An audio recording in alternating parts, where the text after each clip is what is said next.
সালামু আলাইকুম, নমস্কার বন্ধুরা। আজকে আপনার জন্য একটা বাম্পার একটা ব্লগ লই আইছি। এই দেখতে পাচ্ছেন আমার পিছনে আছে বিএসএফ এর এটা ক্যাম্প। আর আমি আছি বর্তমানে দাঁড়াইন ইন্ডিয়াতে। আর নদীর ওই পারে হইল গিয়া বাংলাদেশ। তো চলো আপনারা বাংলাদেশটা দেখাই। ওই দেখতে পারেন নদীর ওই পারটা হইল গিয়া বাংলাদেশ। আর নদীর একদম পাশে দাঁড়ানো আছি আমি। আর এই নদীটার নাম হইল গিয়া কুশিয়ারা নদী। নদীর ওই পার হলো বাংলাদেশ এবং ওই পার হলো গিয়ে ইন্ডিয়া। তাই আমি ইন্ডিয়াতে আছি। তা আপনারা নদীর ওই পারে দেখতে পাটা এটা হলো বাংলাদেশ। আর এখানেও আমাদের মতো এরা কালচার। আমরা যেরকম ক্ষেত কৃষি করি তারাও এইরকম ক্ষেত কৃষি করে। আপনারা দেখতে পারেন নদীর ওই পারে তারা ক্ষেত করছে। আর এখানেও অনেক মানুষের স্নান টানও করে। আপনারা দেখতে পারেন ওইখানে বালু উঠার। তা আপনারা জুম করিয়া ভিডিওটা আপনারা দেখাই তারাও কি করে এখানে। শুধু এটা পার্থক্য আর কি, একটা নদী আছে এবং এটার মধ্যে ইন্টারন্যাশনাল বর্ডার এটা, তার পার্থক্য আর কি।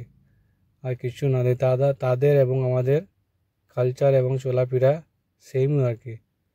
তো এটাও একটা আগে ভারতবর্ষের অংশ ছিল।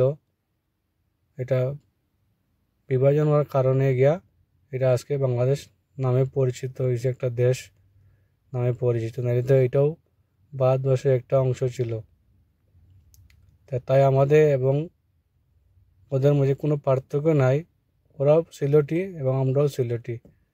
আমরাও বাঙালি সিলেটি, ওরাও বাঙালি সিলেটি। আপনারা দেখতে পারেন আমার পিছনে এটা হলো একটা মন্দির দেখা যায়। এটা হলো ইন্ডিয়ার পড়শি। এখানে একটা দিদি আছে, এখানে তারা ক্ষেত কৃষি করে পার্টিকুলার এখানেও সেবা করে। আপনারা দেখতে পারেন এটা হলো গিয়ে ইন্ডিয়া।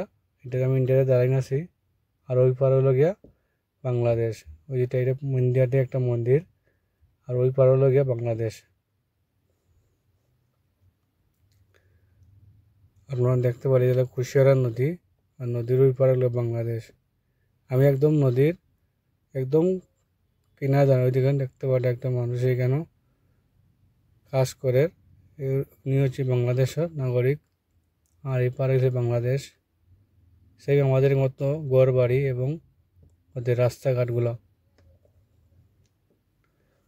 আপনার ভিডিওটা বেশি বেশি করে শেয়ার করবে এবং কমেন্টে জানাইবে আপনারা আজকে ভিডিওটা কীরকম হইল।